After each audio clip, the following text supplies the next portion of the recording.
যে ইভেন্টগুলো থাকবে, অর্থাৎ শরীর চর্চার জন্য বাচ্চাদের স্বাস্থ্যটা যেমন প্রয়োজন, শিক্ষার সঙ্গে সঙ্গে আমরা তেমনই একজন মানুষকে পেয়েছি, তাকে মঞ্চে ডেকে নিচ্ছি। জোর করে একবার হাততালি হোক সবাই মিলে।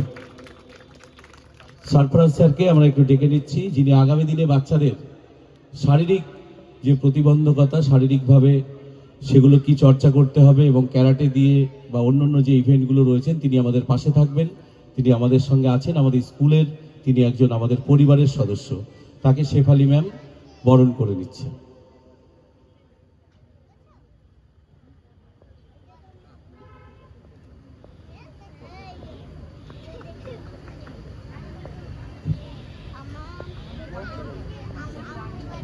সাথে সাথে আমাদের the sun city world school, আমরা এই যে বরণ করছি এবং আজকের